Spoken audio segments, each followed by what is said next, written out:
Ya, bueno chicos, vamos a comenzar con el tema número 2 de biología, que viene a ser moléculas de los organismos vivos.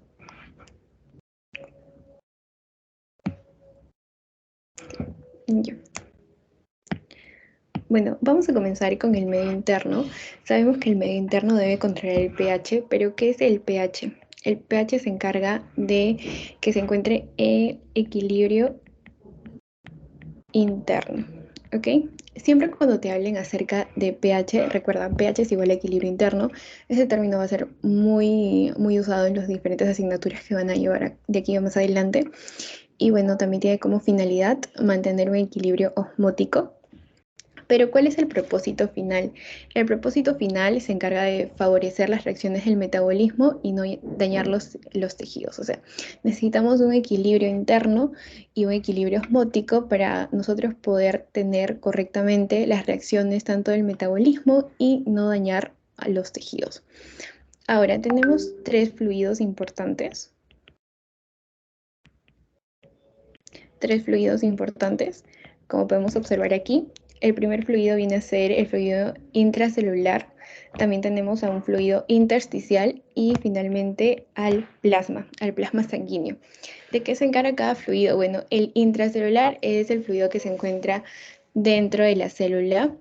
Aquí podemos observar distintas organelas, que lo vamos a ver la próxima clase, ya vamos a ver todo lo que viene a ser célula. El líquido intersticial o el fluido intersticial es el que se encuentra en medio de dos células.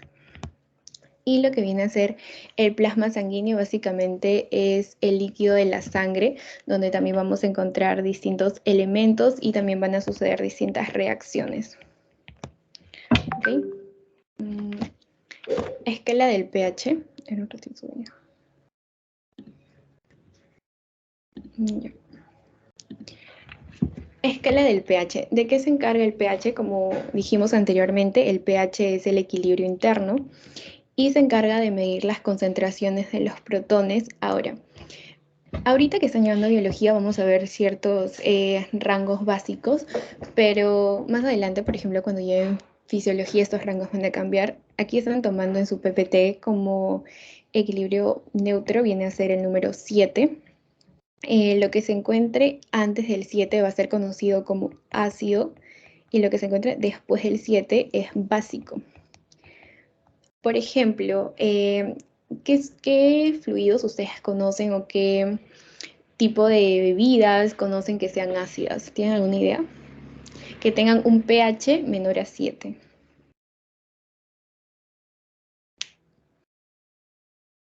Ok, Fernando, dime. El ácido del estómago, por ejemplo, que es, si no me equivoco, 2 o Ok, 1.5 2. ajá, muy bien. Sí, muy bien, Fernando.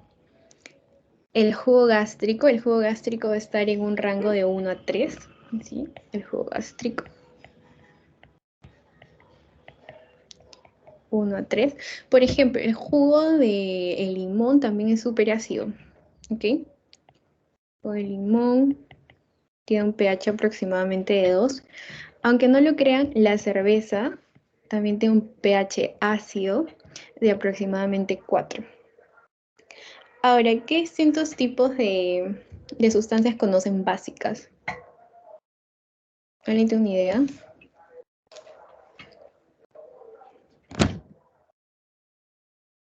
Básico.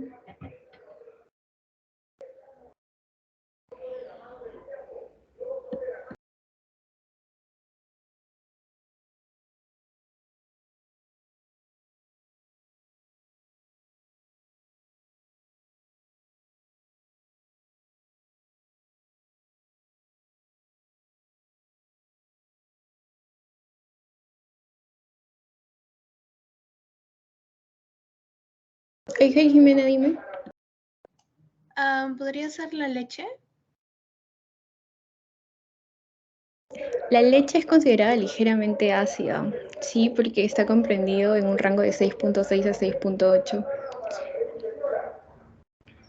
Sí, a ver, ¿alguien más?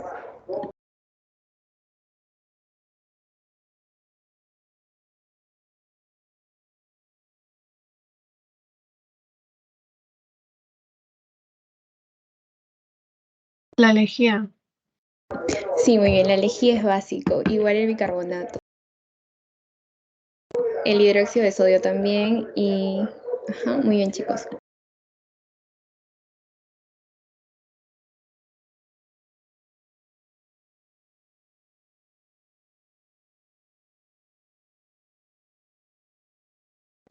Ahora sí, chicos, no sé si se escucha lo de afuera o puedo seguir sin un momento. O no se escucha, no sé. Sí se escucha, pero, o sea, no tanto. Sí te Ok, escuchamos a ti. sí se me escucha a mí más que al otro. Okay. Sí, sí, eso sí. Bueno, entonces, aquí hay varios ejemplos que les han dado en esta imagen del PPT, como dijimos, el pH neutro, 7, por ejemplo, el agua pura, la saliva, la sangre. Recuerden siempre esto, que la sangre tiene un pH neutro, también el sudor, y bueno, dentro de lo que viene a ser ácido, tenemos a la lluvia normal, orina, que viene a ser aproximadamente un 5.7, el café negro, té, la cerveza, la lluvia ácida, el jugo de limón, jugo gástrico, jugo de lima o concentraciones de hidrogeniones. Y bueno, por el otro lado, que es un pH mayor a 7, es el básico, donde tenemos el agua de mar, el bicarbonato, los detergentes, fosfatos, blanqueadores de cloro, la leche de magnesia.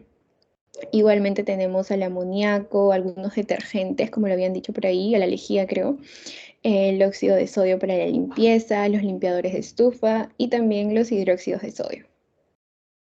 Y bueno, respecto a algunos fluidos del cuerpo, como también lo habían nombrado nuestros compañeros, los jugos gástricos, que tienen un pH alrededor de 1 a 3. Entonces, ¿qué pH sería? ¿Básico o neutro? ¿Básico o ácido, perdón? Ácido. Ácido, muy bien. Ácido. Las secreciones vaginales también tienen un pH ácido, la orina, la saliva. Y bueno, en el caso de la sangre, recuerda que les dije que más adelante se van a usar unos rangos, por ejemplo, en fisiología usamos el rango de 7.35 a 7.45, era un pH neutro, el cual lo tiene la sangre, también secreciones intestinales que son básicas. La bilis también es básica, un 7.8 a un rango de 8.8 y los jugos pancreáticos que de la misma manera son básicos. Ya. ¿Hasta aquí alguna duda, chicos? Disculpa, la sangre dice 7.35 a 7.45. ¿Eso viene a ser básico o neutro? Es neutro, la sangre es neutra. Como les comentaba, más adelante en fisiología van a usar otros tipos de rangos. El rango que usamos el ciclo pasado en fisiología fue 7.35 a 7.45. O sea, el rango que van a usar es neutro. La sangre es neutra. Aquí también lo dice. El agua pura, la saliva, sangre y sudor vienen a ser un pH neutro.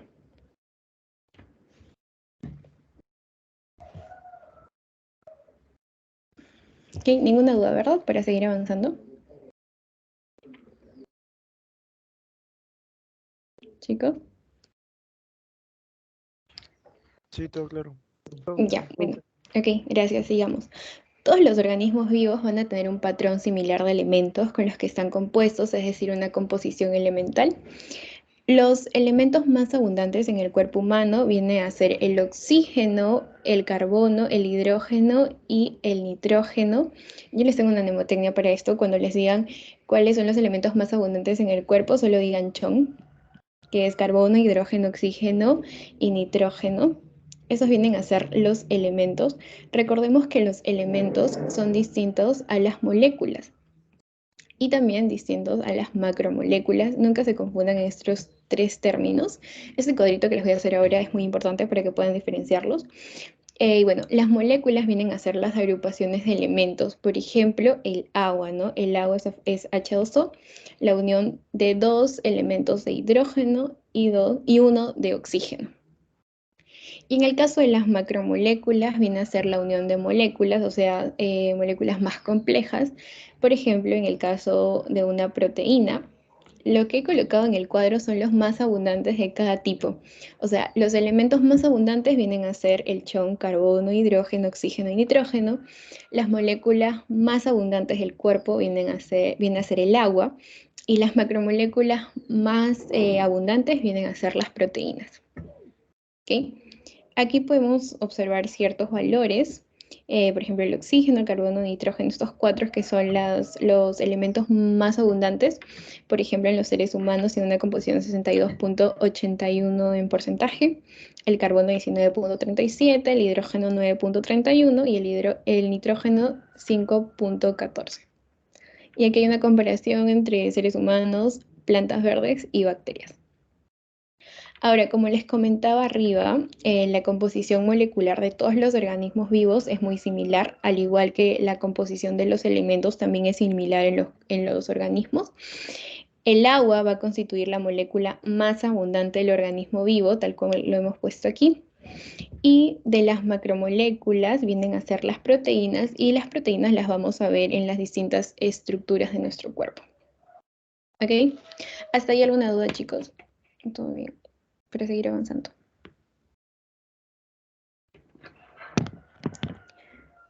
Ya. Dentro de los elementos vamos a encontrar distintos tipos de elementos. Uno de ellos son los bioelementos. ¿Ok? También tenemos a los microelementos y a los elementos traza. Van a tener diferencias muy marcadas. Los bioelementos vienen a ser indispensables, pero también son abundantes en el cuerpo humano. Y los microelementos son también indispensables, pero van a estar en poca cantidad en el cuerpo humano, o sea, no van a ser tan abundantes. Y bueno, en el caso de los elementos traza, vienen a tener unas mínimas concentraciones, o sea, no son abundantes, pero en este caso tampoco son indispensables. ¿Ya? Así que acuérdense con estas letras para que sea más fácil el aprendizaje. Bioelementos indispensables más abundantes, microelementos indispensables, pero no son abundantes en el cuerpo humano. Y en el caso de los elementos trazas vienen a ser no indispensables, pero también son no abundantes. Bueno, pero en este caso vamos a hablar de un microelemento que viene a ser el calcio. El calcio es uno de los mayores componentes de lo que viene a ser los dientes, los huesos. También hablamos de la contracción muscular, es esencial. Siempre acuérdense de eso, calcio para la contracción muscular. También es esencial para responder ante estímulos. También coordinan los elementos minerales y es esencial para la coagulación sanguínea. De aquí lo más importante que puedo rescatar, bueno, ustedes que lo saben, que vienen a ser los mayores componentes de los huesos y de los dientes, pero también es esencial para la contracción muscular y para la coagulación sanguínea. Okay. En el caso del magnesio, el magnesio sirve para lo que viene a ser el impulso nervioso, como podemos observar entre neuronas, la sinapsis. También es esencial para la contracción muscular. Y también viene a constituir lo que viene a ser la clorofila, y la clorofila es muy importante para lo que vamos a ver más adelante, la fotosíntesis, ¿no? Bueno, eso básicamente. Y en el caso del sodio, potasio, cloro, van a ser importantes para lo que se conoce como el equilibrio osmótico, que van a regular básicamente la cantidad de iones que se encuentran en los distintos tipos de fluidos, de células, de tejidos o en la misma sangre. Y también es necesario para lo que viene a ser una respuesta nerviosa y también las distintas funciones de la visión. ¿Okay? Bueno, aquí hay una pregunta, si me podrían ayudar. ¿Cuáles son los elementos más abundantes del cuerpo humano?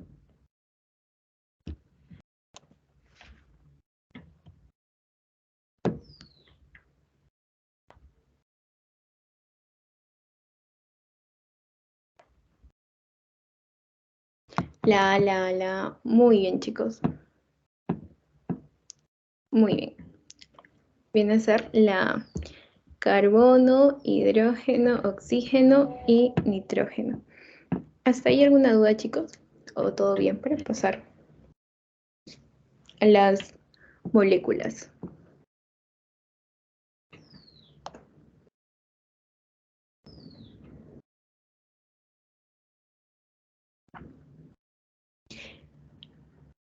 Todo bien, ya.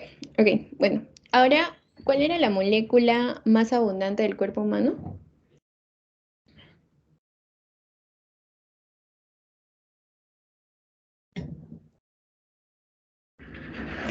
El agua, sí, muy bien, el agua. Entonces, vamos a recordar que el agua es la molécula más abundante del cuerpo humano. Ahora, el agua está formado por distintos elementos. ¿Por qué elementos está formado el agua?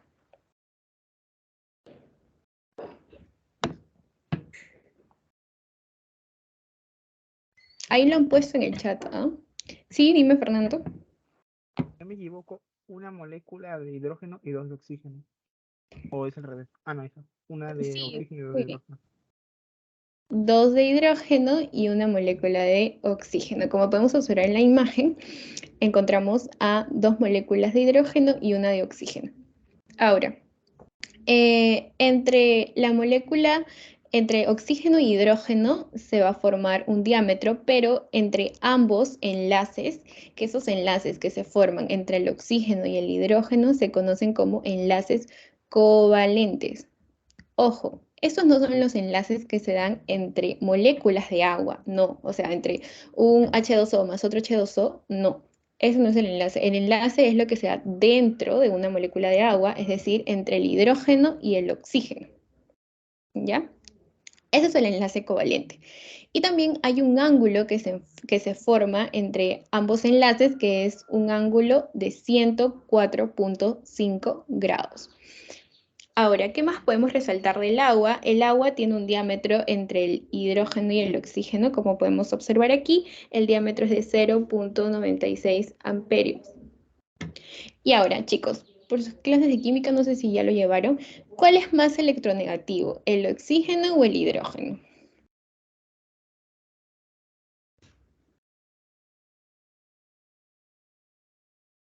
Sin miedo, chicos, ¿cuál es más electronegativo? El oxígeno, sí, muy bien. El oxígeno tiene mayor electronegatividad, por eso vemos que le han puesto una carga negativa, y por el lado del hidrógeno tiene una carga positiva. Ahora, que tengan una carga positiva y una carga negativa tiene una característica, que son dos polos. No sé si ustedes saben cómo se llama esa característica. Dos polos, ¿cómo le dicen? No sé. A ver, el agua es una molécula. Dime, Franco. Polar y dipolar. Ajá, muy bien. Es una molécula polar o dipolar. Ahora, el agua va a interactuar entre moléculas de agua, como les dije, a través de un enlace. ¿Alguien sabe el enlace que se forma? Ojo, no el enlace dentro de una molécula de agua, sino el enlace que se da entre dos moléculas de agua. Muy bien, Jimena. El enlace se conoce como el enlace puente hidrógeno. Y es lo que están formando aquí, ¿no? Esta imagen es muy bonita. Y ese enlace o esa atracción que se da entre una molécula de agua con otra molécula de agua, ¿cómo se llama? ¿Cómo se llama esa característica?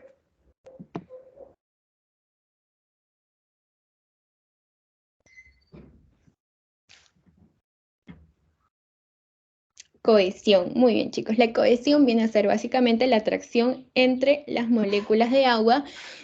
¿Quién favorece esa atracción o quién hace que se dé esa atracción? Viene a ser el puente de hidrógeno. Y bueno, por otro lado tenemos la atracción entre moléculas de agua y otras sustancias, como podemos observar aquí, que se conoce como la adhesión. Eso puede unirse a distintas moléculas, ¿ah? Por ejemplo, un ejemplo es el cloruro de sodio. Ahora, esta característica no está en sus PPTs, pero es muy importante. No sé si alguna vez han visto algún insecto pararse encima del agua. No sé si han visto a un insecto que sí puede pararse en el agua. Sí, ya muy bien.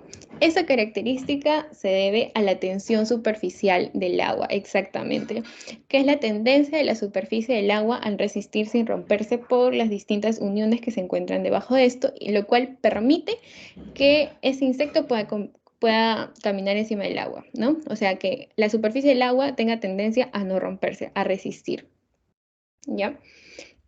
Bueno, Ahora, ¿alguna vez se han preguntado por qué nosotros necesitamos agua? O sea, ¿por qué es muy importante el agua? ¿Por qué te dicen a cada rato, toma agua, mínimo 2 litros al día? ¿Por qué?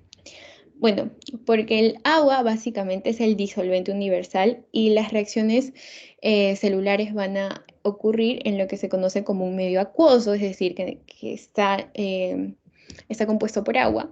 Y también es un elemento vital para la termorregulación.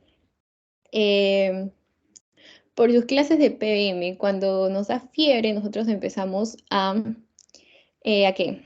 A su a sudar. Muy bien, Jimena. Muy bien, Jimena. También es básico para el crecimiento celular, proporciona un soporte estructural y también el transporte en las células sería imposible sin ellas y es necesaria para determinados movimientos. Por ejemplo, dentro del soporte estructural tenemos al líquido cefalorraquídeo, etcétera, al líquido sinovial, eso lo van a ver más adelante en anatomía.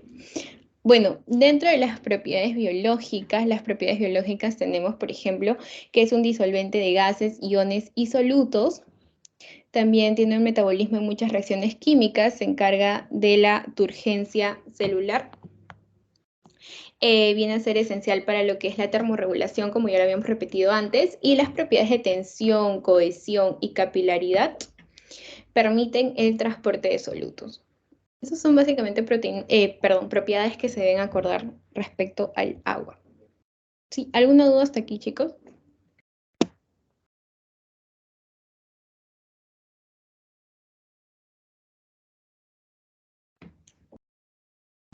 Todo claro.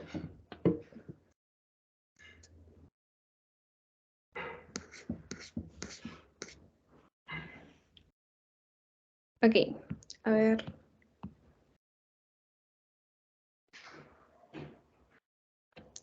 A ver, ¿qué me preguntan? Ah, Jimena pregunta qué es turgencia.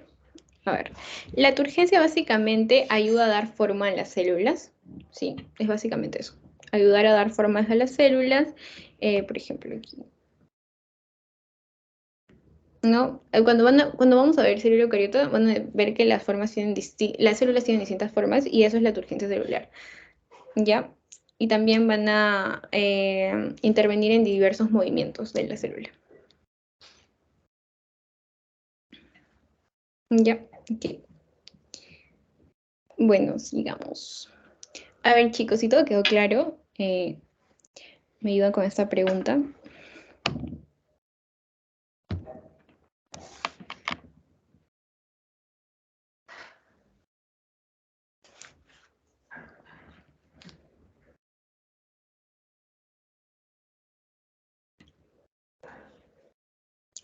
Ya, a ver, vamos, me dicen, ¿cuál es la propiedad del agua caracterizada por la atracción entre moléculas de agua con otras sustancias? Bueno, comenzamos a descartar respuestas. Yo sé que es la B, muy bien, chicos, gracias. Polar y dipolar. ¿Por qué la molécula del agua era polar o dipolar? ¿Recuerdan? ¿Qué significaba esto?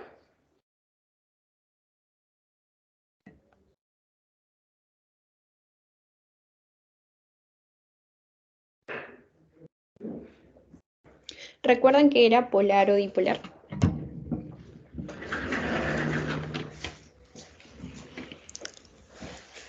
A ver, dime, Fernando. Que podía tener carga positiva pero a la vez negativa. Ajá, muy bien también Valeria. Es cuando, bueno, porque el agua tiene una carga positiva y una carga negativa. ¿Quién era más electronegativo, chicos? El carbono. Digo, el oxígeno, perdón, el oxígeno. Muy bien. ¿Quién tenía la carga positiva? El hidrógeno. Muy bien.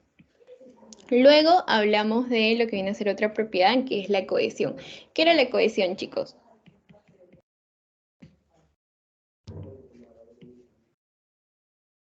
A ver, Franco, sí, dime.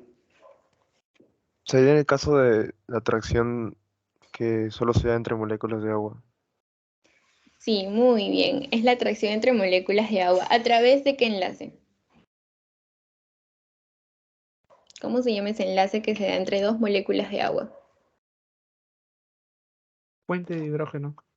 Muy bien, el enlace puente de hidrógeno. Y para que quede claro, chicos, ¿cómo se llama el enlace que se da entre el hidrógeno y el oxígeno? ¿Mm? El enlace covalente. Muy bien. Luego tenemos otra característica que viene a ser la tensión superficial. ¿Qué permitía la tensión superficial? ¿O qué era la tensión superficial? Era la capacidad del agua de no romper su superficie promedio de los puentes de hidrógeno y permitía que los insectos caminen sobre el agua. Bueno, algunos. Exacto. Muy bien, no hay mejor dicho, Fernando. Muy bien. Evita que se pueda romper y que la superficie se rompa, ¿no? Ahora, y bueno, finalmente la adhesión que viene a ser la atracción de una molécula de agua a otras estructuras, ¿ok? Y bueno, ¿hasta ahí alguna duda o todo claro, chicos? Todo claro. Ya, muy bien. Bueno, ahora vamos a hablar respecto al ciclo del agua. Esta imagen lo he sacado de su PPT para que puedan entenderlo mejor. Recordemos que el agua se encuentra en tres estados, ¿no? Bueno, los básicos, los tres estados. ¿Cuáles son esos tres estados? Sólido, líquido y gaseoso. Muy bien. Y en la Tierra, ¿cómo nosotros tenemos al agua en líquido? Respecto a la naturaleza, ¿no? ¿Dónde podemos encontrar agua líquida en la naturaleza? En el océano. Muy bien, muy bien. Ahora, bueno, este agua que nosotros tenemos en el océano va a evaporarse. ¿Debido a qué? Debido al calor emitido por el sol. Entonces se va a evaporar, también se va a transpirar y entonces esta agua se va a condensar y lo vamos a encontrar en forma de vapor en la naturaleza.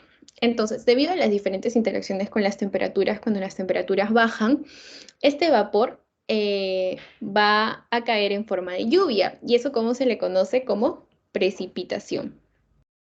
¿Ok? Como precipitación. Entonces, hay ocasiones donde las temperaturas bajan a centígrados extremos y entonces se va a encontrar en lo que viene a ser el agua contenido en hielo y en la nieve. Pero cuando el agua baja en versión líquida, se va a escurrir a través de los ríos o también van a ir a los manantiales, al agua potable almacenada, pero en otros casos van a haber filtraciones a través del agua subterránea y finalmente estos van a drenar en ríos o finalmente en océanos, ¿no? Donde comenzó todo. Y es por eso que se conoce como un ciclo. Comienza en el océano a través de la evaporación, transpiración, se condensa, se convierte en vapor. Y este vapor, al tener interacciones con las temperaturas, van a generar lo que es la precipitación. O sea, va a volver a la Tierra a través de la lluvia. Entonces, al volver, si son temperaturas muy bajas, se van a convertir en hielo, en nieve, pero si son temperaturas regulares, se van a escurrir el agua a través de los ríos, va a llegar a los manantiales o al agua potable almacenada, o puede tomar otro camino que es de las filtraciones, pero que va a tener el mismo fin, ¿no? Llegar al manantial, al agua potable, o también al océano, que es donde comenzó todo. ¿Hasta ahí alguna duda, chicos? ¿O se logra entender el ciclo del agua? Parecía complejo, pero no.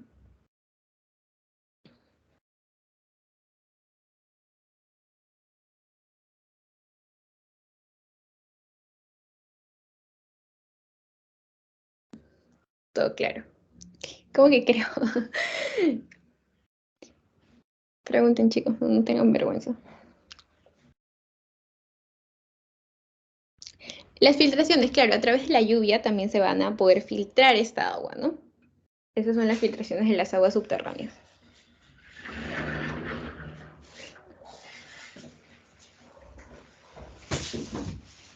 Ajá.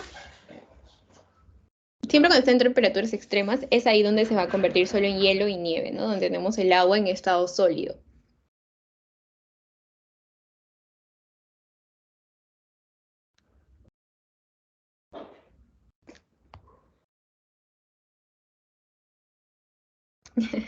Ok, no te preocupes. Ya bueno, entonces ya hemos hablado de los elementos, los bioelementos como el carbono, el hidrógeno, el oxígeno y el nitrógeno. También hemos hablado de una molécula, la molécula más abundante, que viene a ser el agua. Y ahora vamos a hablar de lo que se conocen como las macromoléculas, ¿no? O biomoléculas. A ver, En este caso, las biomoléculas encontramos biomoléculas inorgánicas y orgánicas. Las inorgánicas son el agua, los gases, los aniones, los cationes. Y bueno, las biomoléculas orgánicas son funciones orgánicas como hidrocarburos, alcoholes, fenoles, aldehídos, cetonas, ácidos carboxílicos, aminas, las macromoléculas sencillas y los biopolímeros.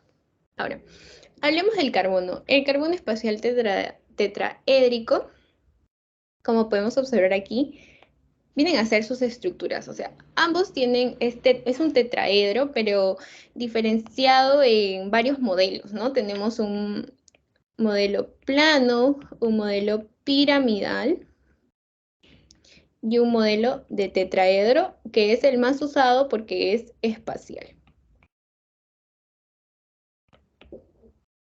¿Ok? Ahora, cuando el carbono se asocia a otros elementos, se conocen como moléculas. Recordemos que eran las moléculas la unión de elementos, ¿no? Esta parte diferente, o sea, los otros elementos van a ser considerados como el grupo funcional, que se encargan de la reactividad de una molécula. Son los que de manera principal se encargan de la reactividad de una molécula, pero no son los únicos, ¿ok? Ahora, bueno, aquí tenemos, por ejemplo, cuando se añade un hidrógeno, el hidrógeno es polar o no polar y casi está presente en todas las moléculas orgánicas.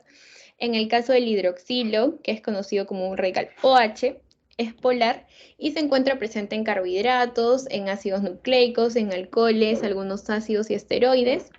Los carboxilos, que tienen la forma COOH, que es un ácido cargado negativamente cuando se disocia del hidrógeno e intervienen en enlaces peptídicos.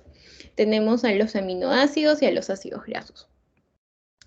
Luego tenemos al amino, que en este caso bueno, el amino es básico y se puede unir a un hidrógeno adicional adquiriendo una carga positiva y también está presente en aminoácidos y ácidos nucleicos.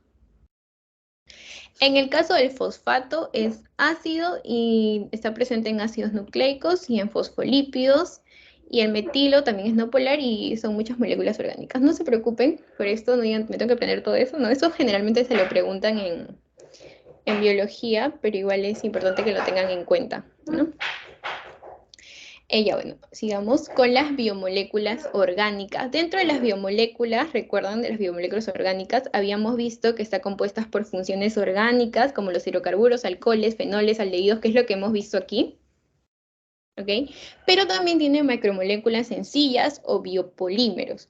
Y ahora vamos a hablar de las macromoléculas y de los biopolímeros.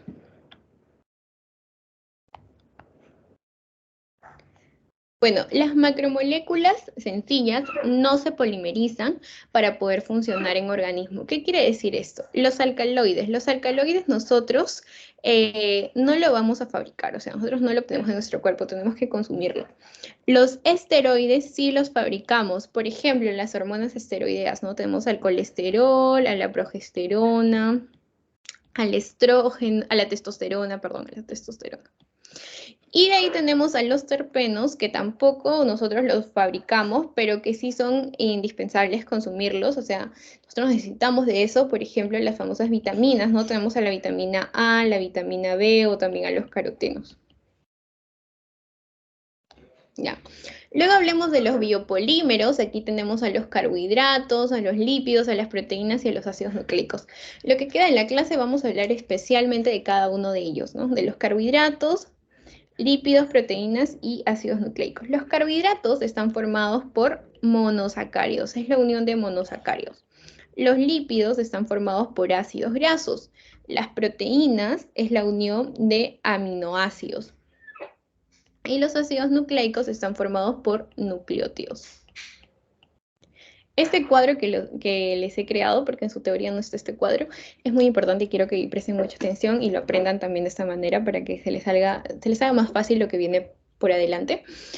Dentro de los biopolímeros, carbohidratos, lípidos, proteínas y ácidos nucleicos, tenemos su estructura, como ya lo dije anteriormente. Los carbohidratos están formados de la unión de monosacáridos. Los lípidos es la unión de ácidos grasos, glicerol. Y lo que vienen a ser las proteínas están formadas por aminoácidos.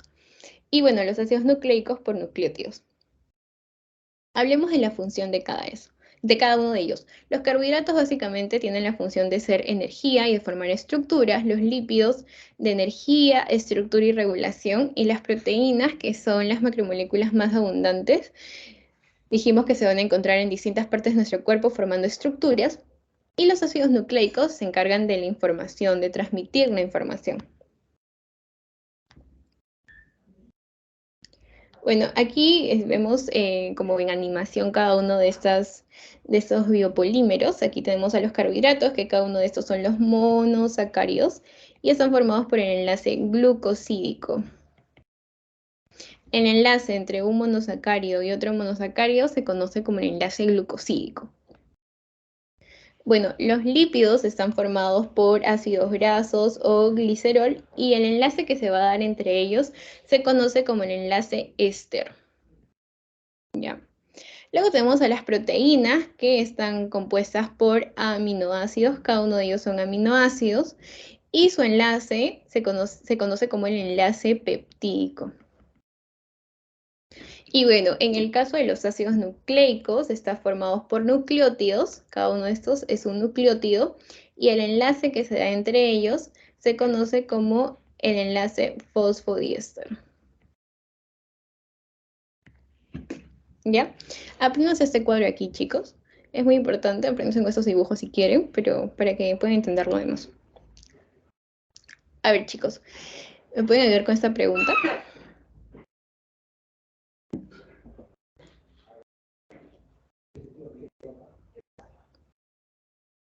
La C, muy bien, los aminoácidos. Ajá, los aminoácidos se encargan de formar las proteínas. Los monosacáridos, ¿qué forman? Ahora vamos a repasar lo que he dicho. Los monosacáridos, ¿qué forman? ¿Qué macromoléculas forman? Los carbohidratos, muy bien. ¿A través de qué enlace? ¿Cómo se llama el enlace? Glucosídico, muy bien. Es el enlace glucosídico. En el caso de glicerol o también ácidos grasos, ¿qué se encargan de formar?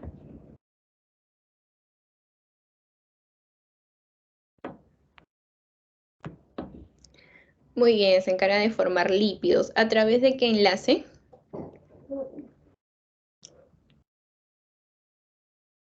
Enlace éster, muy bien, chicos. Los aminoácidos forman proteínas. ¿A través de qué enlace?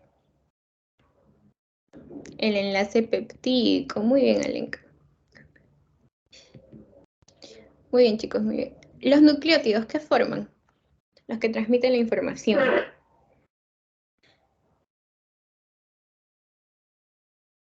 Ácidos nucleicos, muy bien. ¿A través de qué enlace? Enlace fosfodiéster. Entonces, si me dicen, la estructura de las proteínas está formada por aminoácidos. Muy bien, sí. ¿Hasta ahí todo claro? ¿Sí? ¿O alguna duda que hayan tenido?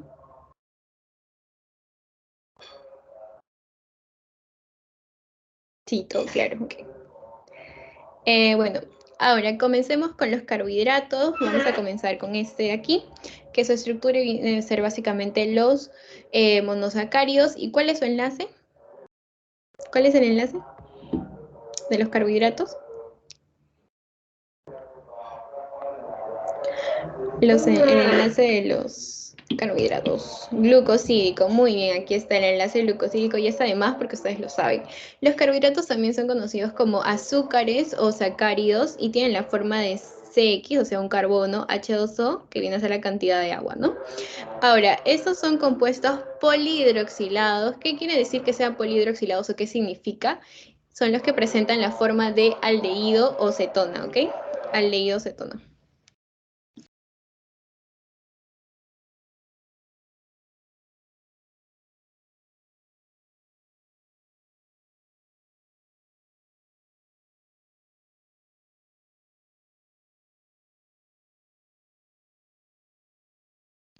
Y ya, bueno, como lo habíamos hablado antes, la complejidad, ¿no? ¿Cuáles eran los que eran simples? La unidad de un carbohidrato vienen a ser los monosacáridos. Y cuando son complejos, por ejemplo, la unión de un monosacárido con otro monosacárido. Cuando son dos monosacáridos se conocen como disacáridos. Cuando son pocos monosacáridos, oligosacáridos. Y cuando son muchos, se conocen como polisacáridos. En el caso del tamaño, tenemos las triosas, que están formadas por 3 carbonos o 3 monosacáridos, por ejemplo, el gliceraldehído.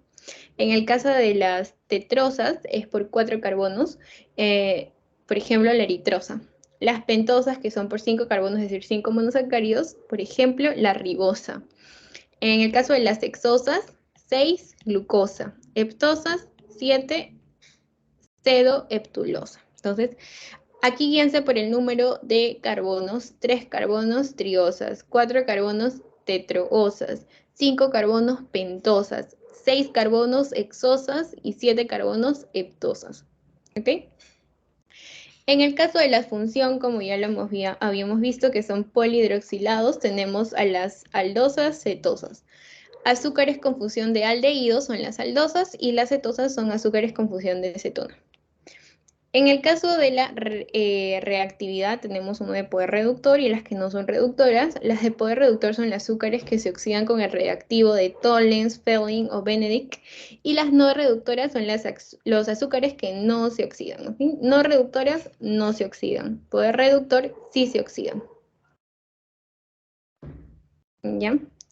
Bueno, aquí para ver más lo de los monosacáridos por lo general están conformados por 3 carbonos, 4 carbonos o 5 carbonos, 6 o 7. Por ejemplo, las hexosas y las pentosas, ¿no? ¿Qué es una hexosa, qué es una pentosa o ejemplos de uno de ellos? Las hexosas tenemos a la glucosa o a la dextrosa, que se encargan de brindar energía a las células. De ahí tenemos a la fructuosa o lebulosa y a la galactosa. Bueno, la fructuosa se encuentra en los espermatozoides, les brinda energía y en el caso de la galactosa está presente en la lactosa, ¿ya?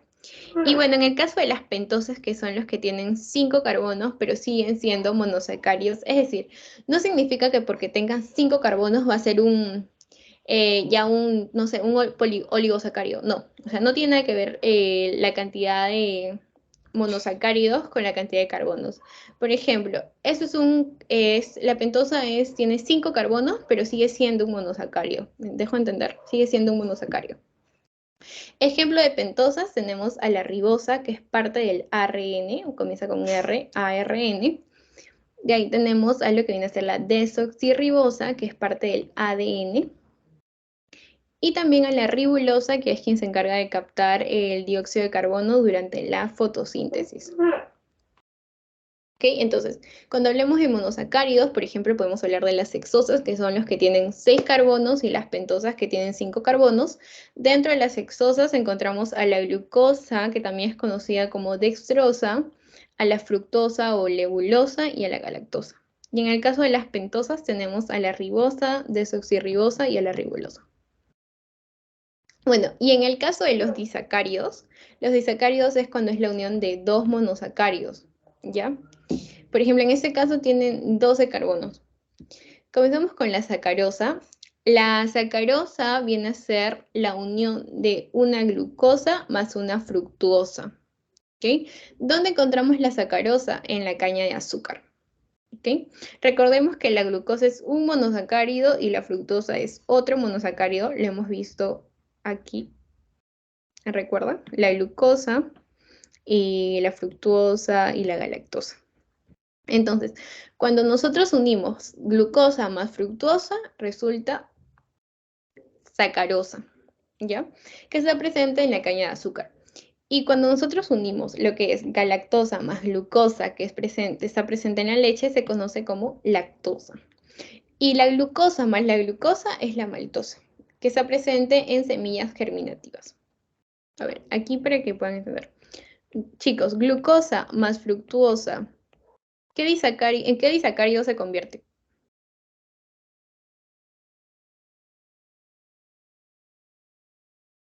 Glucosa más fructuoso. Sacarosa, muy bien. Glucosa más glucosa.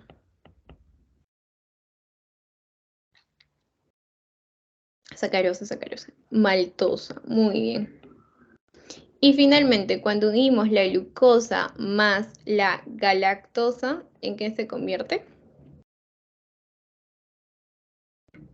En lactosa. ¿Ok? Muy bien. Por ejemplo, acá tenemos a la sacarosa, ¿no? Cuando se degrada a través de la enzima sacarasa, se convierte en glucosa y fructosa. La lactosa, cuando se degrada a través de la enzima de la lactasa, es glucosa más galactosa. Igualmente la maltosa, a través de la enzima maltasa, cuando se degrada, se convierte en glucosa más glucosa. Ya. Bueno, ¿cómo se llama este enlace entre los que vienen a ser los monosacáridos? Ese es el enlace, miren chicos. Este es un monosacárido y este es otro monosacárido. ¿Cómo se llama este enlace?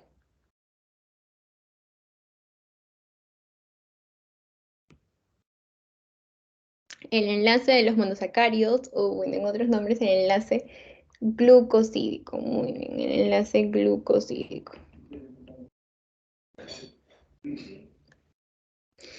A ver chicos, si se ha logrado entender todo lo que he dicho o hay alguna duda.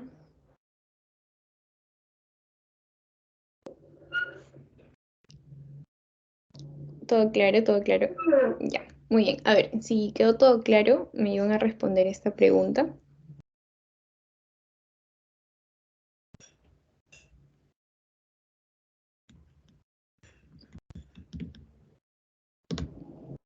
La D, la D, la D. A ver, ya, muy bien. La glucosa más la glucosa, ¿qué me da, chicos? Glucosa más glucosa. Maltosa. Maltosa, muy bien. La glucosa más galactosa. Dime, Franco. Lactosa. Lactosa. Lactosa, muy bien, lactosa. La glucosa más maltosa, bueno, eso está mal, ¿no? No te va a dar nada. La glucosa más fructosa. Sacarosa. Sacarosa, muy bien. ¿Y qué me pide? La sacarosa, ¿no? Entonces es la D. Muy bien, chicos. Bueno, ahora hablemos de los polisacáridos. Por lo general, los polisacáridos es cuando son con 10 o más monosacáridos. ¿Ya? Aquí podemos obtener enlace glucosídico y bueno, aquí. El almidón. El almidón es un polisacárido que se encuentra en las plantas. Luego tenemos al glucógeno. El glucógeno viene a ser la reserva en los animales y en los hongos. La celulosa es quien brinda esta pared celular a las plantas. Y la quitina, que básicamente es la estructura de la pared celular de los hongos, pero también forma parte del exoesqueleto de los artrópodos. Ya, bueno, hasta ahí acabamos con lo que viene a ser unos sacáridos, carbohidratos. ¿Alguna duda acerca de esto? O podemos pasar a la siguiente macromolécula biopolímero.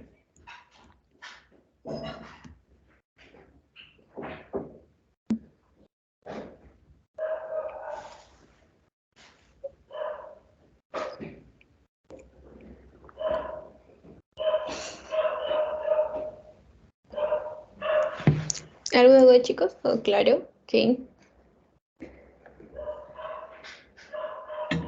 ¿Alguien más? ¿O todo quedó claro, chicos? Para poder avanzar.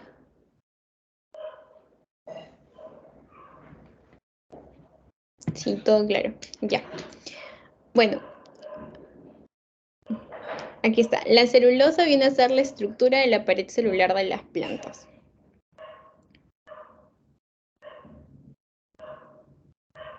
¿Ya?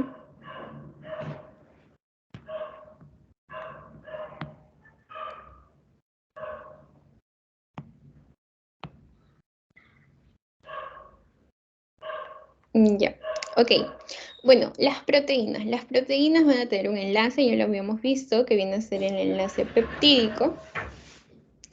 Y la proteína viene a ser la unión de aminoácidos, ¿no? La unión de aminoácidos. ¿A través de qué enlace? A través del enlace peptídico.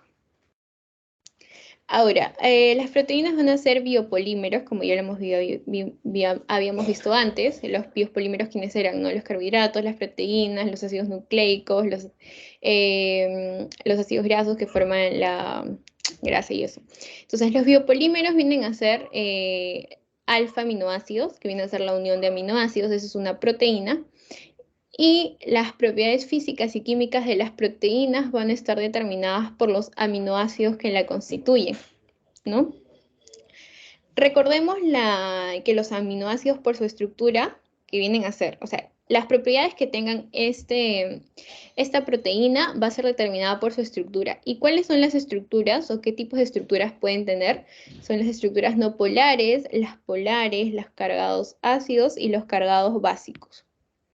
Ahora, ¿cuál es la estructura de una proteína? Una proteína está formada por una base. En este caso, la base es el amino. El ácido, que puede ser carboxilo, en este caso es carboxilo. Y también tenemos una cadena lateral, que es esta, ¿no? La cadena lateral. Ahora, eso es la propiedad que siempre debemos recordar, una propiedad de una proteína: base, ácido y cadena lateral. Por eso, ¿qué significaba que sea anfótero? ¿Recuerdan? Anfótero. ¿Qué significa anfótero?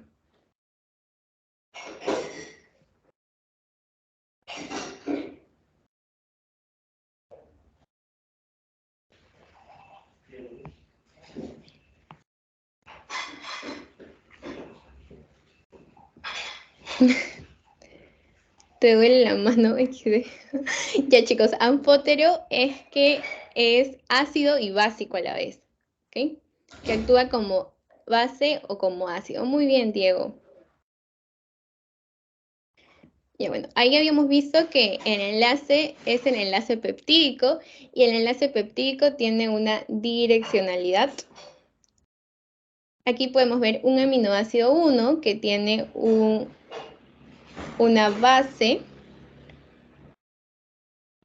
y un ácido.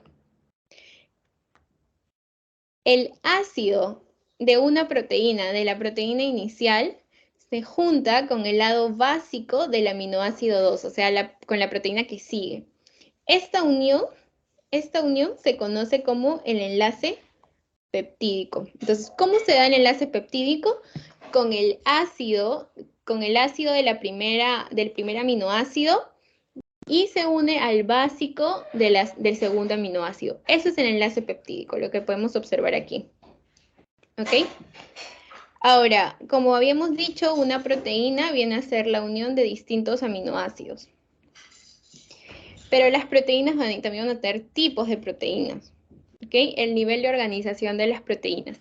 Tenemos proteínas primarias, que básicamente es de manera lineal, como podemos observar aquí, es la secuencia de una cadena de aminoácidos. Cada bolita representa un aminoácido. ¿Ya? Eso es una proteína primaria. Cuando hablemos de una proteína secundaria o estructura secundaria de las proteínas, ocurre cuando los aminoácidos en la secuencia interactúan a través del enlace hidrógeno y por lo general tienen forma de una hoja plegada, ¿no? En el caso de las estructuras terciarias de las proteínas, ocurren cuando ciertas atracciones están presentes entre el hélice alfa y las hojas plegadas. Y las estructuras cuaternarias ya vienen a ser una proteína que consiste en más de una cadena de aminoácidos. O sea, es la unión de una cadena de aminoácidos con otra. Eso es una estructura cuaternaria. Y bueno, según su PPT, las funciones biológicas, ¿no?, que ayudan a formar los rasgos estructurales del cuerpo. ¿Dónde encontramos a la proteína? Lo encontramos en el pelo, en las uñas, en los músculos, etc. También actúan como catalizadores biológicos.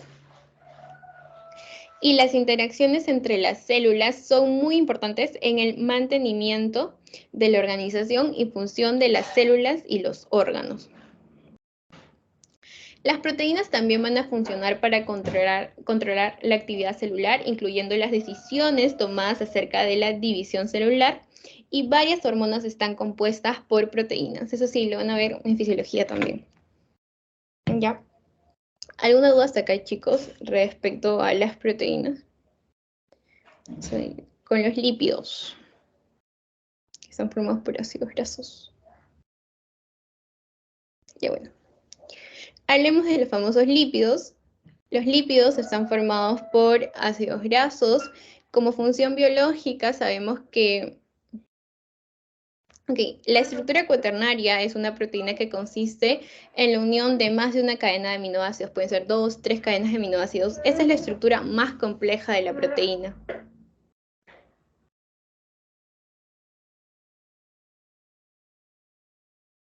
¿Ya? Aquí, ya. Bueno. Sigamos con lípidos. Lípidos, función biológica. Una función principal de los lípidos es la formación de las membranas biológicas. Cuando veamos la próxima clase, no se pueden perder la próxima clase porque vamos a hablar de la membrana celular. Les voy adelantando un poquito. La membrana celular básicamente está formada por lípidos. Es la estructura principal, pero también no quiere decir que solo hay lípidos. También hay proteínas periféricas, etc. Estos son los lípidos, ¿no? Los lípidos van a formar la membrana celular. Aquí tenemos proteínas que atraviesan lo que viene a ser la membrana celular para que sean medios de transporte.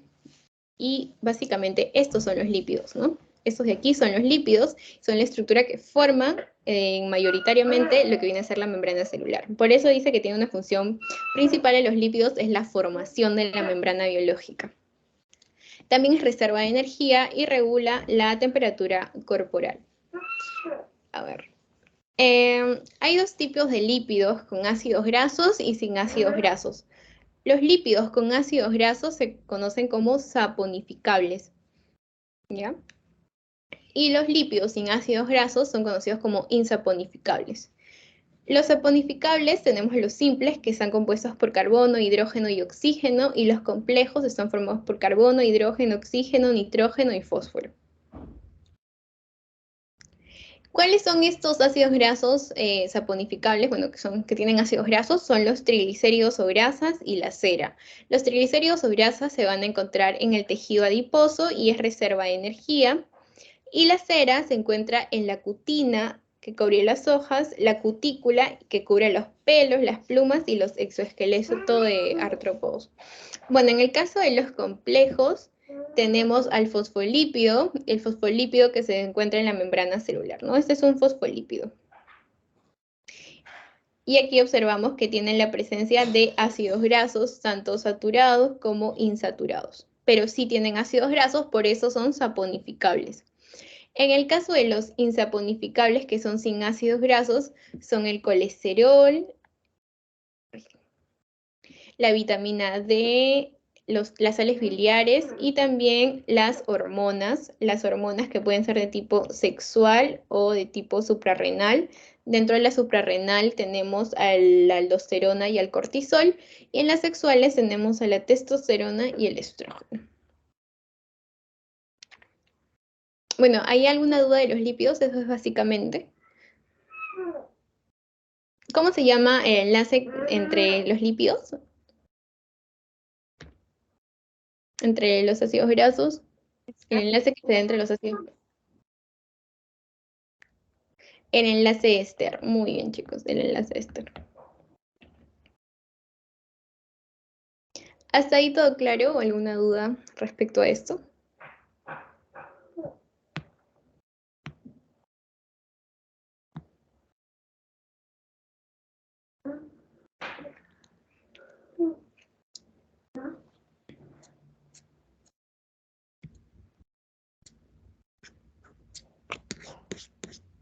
A ver. ¿Qué tipo de preguntas se puede venir respecto a los lípidos? Tal vez sus funciones, dónde encontramos lípidos, bueno, en la membrana celular, eso lo vamos a ver también en la próxima clase. Más que eso, ¿cuáles son los lípidos saponificables, insaponificables? Eso.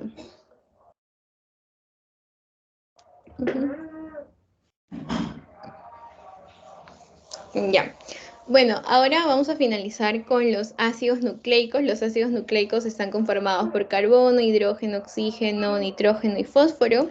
Y sus monómeros o unidades vienen a ser los nucleótidos. Y su enlace es el fosfodiéster. Ahora, pueden observar esta imagen. Esto es un nucleótido, esta es su estructura. un grupo fosfato, un grupo fosfato, una pentosa, que es básicamente un azúcar, y una base nitrogenada. Las pentosas ya lo hemos visto anteriormente cuando hablamos de glúcidos, pero las bases nitrogenadas las vamos a ver a continuación. Ahora, eso sí, esto presta mucha atención porque eso sí puede ser que les pregunten, ¿cuál es la diferencia entre un nucleótido y un nucleósido? No es lo mismo, chicos. Un nucleótido es la unión de un fosfato, de una pentosa y una base nitrogenada, es decir, un nucleótido en sí. Ya, un nucleótido es eso, fosfato, pentosa y base nitrogenada.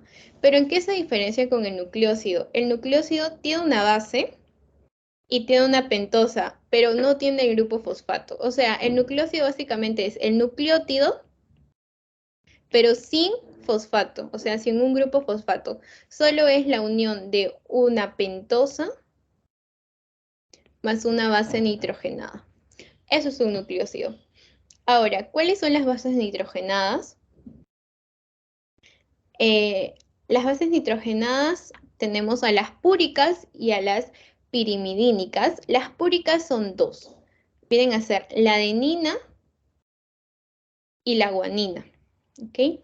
En el caso de las pirimidínicas tenemos al uracilo, a la citosina y a la timina. Ahora, quiero que recuerden algo. El uracilo está presente solo en el ARN. Y la timina solo está presente en el ADN. ¿Ok? Eso es lo que se diferencia. O sea, el ADN, tanto como el ADN como el ARN, van a tener adenina, guanina y citosina. Pero el ADN además va a tener a la timina. Pero el ARN no va a tener a la timina porque el ARN tiene al uracilo. ¿Ok? No se confundan. Por ejemplo, si te preguntan, la timina es una base nitrogenada del ADN, eso es falso. Perdón, verdadero. Pero si te dicen, la timina es una base nitrogenada del ARN, eso sí es falso, ¿no? ¿Cuál es la base nitrogenada del ARN? Pirimidínica es el uracilo y también la citosina. ¿Ya? Bueno, eso es una base nitrogenada. Eso sí, apréndanselo, chicos, porque sí les van a preguntar cuáles son las bases nitrogenadas púricas y las bases nitrogenadas pirimidínicas. Y bueno, las pentosas, que vienen a ser la otra estructura, tenemos a la ribosa y a la desoxirribosa. Recuerda que lo habíamos visto en PPTs anterior cuando hablábamos de glúcidos. La desoxirribosa es el que se encuentra presente en el ADN y la ribosa es el presente en el ARN. ¿Ya? ¿Hasta ahí alguna duda o todo claro, chicos?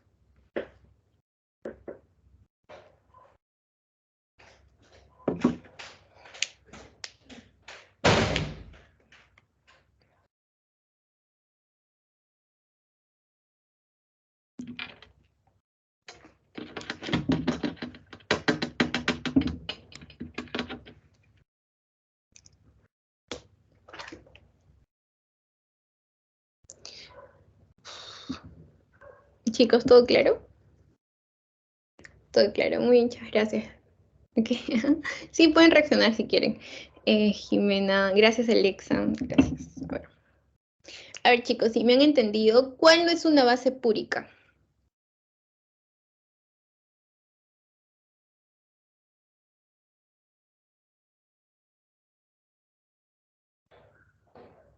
La C, ya. A ver, chicos, quiero que me ayuden a responder. ¿El uracilo qué es? ¿Pirimidínica o púrica? Pirimidínica. ¿Y la guanina es pirimidínica o púrica?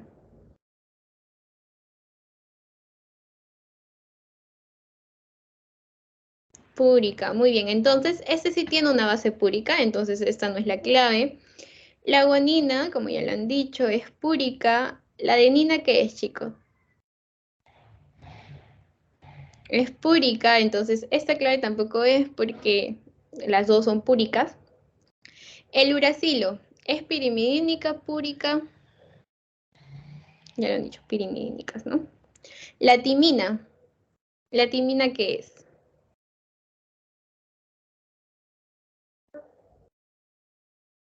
La timina es pirimidínica. Muy bien. ¿La timina está presente en el ARN?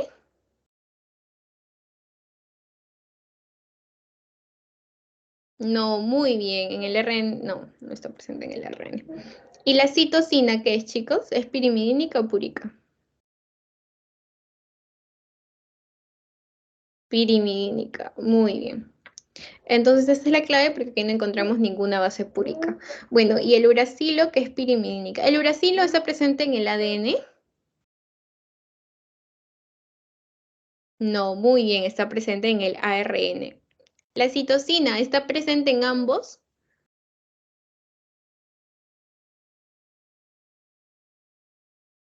Sí, muy bien, en ambos. Bueno, la citosina que es pirimidínica y la guanina en este caso es púrica, y por eso no es la clave. Y bueno, la guanina sí está presente en ambos también. Ya chicos, para finalizar vamos a hablar del ADN, o también conocido como ácido desoxirribonucleico, y el ARN o ácido ribonucleico. ¿Ya? Este es en español y esta es la abreviatura en inglés. La función del ADN va a ser almacenar la información genética en forma de genes. Como habíamos visto, ¿cuál es el nucleótido? Pensé que ya habíamos acabado. Ya íbamos a acabar, esta es la última ya. El nucleótido viene a ser el desoxirribonucleótido y la pentosa es la desoxirribosa. Y bueno, la base nitrogenada presente en el ADN. ¿Cuáles son las bases nitrogenadas presentes en el ADN, chicos? Acabamos de verlo.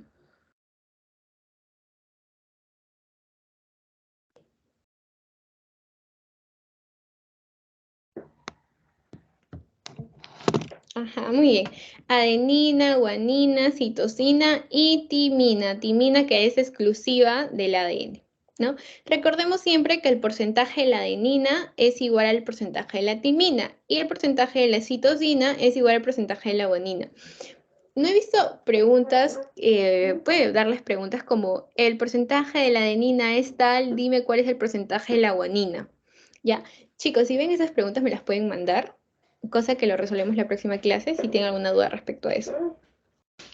Ya, y bueno, en el caso del ácido ribonucleico, su función es expresar la información genética sintetizando proteínas, ¿ok? El nucleótido va a ser el ribonucleótido y la pentosa es la ribosa y la base nitrogenada puede ser adenina, guanina, citosina y el uracilo que es propio del ARN, único del ARN. Y bueno, el enlace es el enlace fosfodiéster, como podemos observar aquí. La unión entre un nucleótido con otro nucleótido. Ese es el enlace fosfodiéster. Bueno chicos, algunos de ustedes me pidieron las bibliografías, ahí está, me olvidé colocar la anterior clase, pero bueno, ahí está chicos. ¿Alguna duda?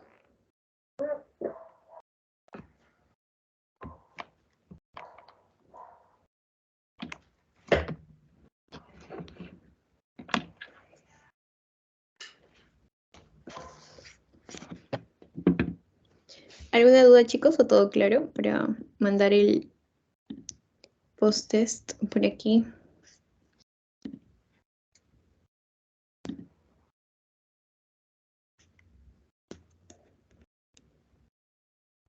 Todo claro, todo claro.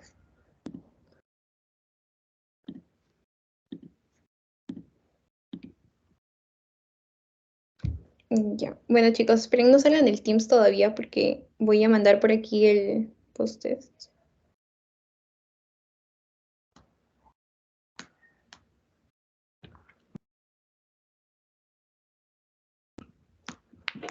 Ya, por favor todos rellenen su respuesta porque según eso tomamos la asistencia y ya saben con 3 faltas van a ser retirados. Ok, ya chicos, muchas gracias. Cualquier duda me la pueden hacer llegar, ya saben.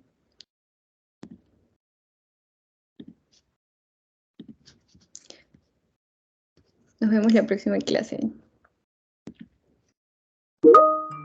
Ok. De nada, Franco. Chao, Jimena. Chao, Valeria. Nos vemos.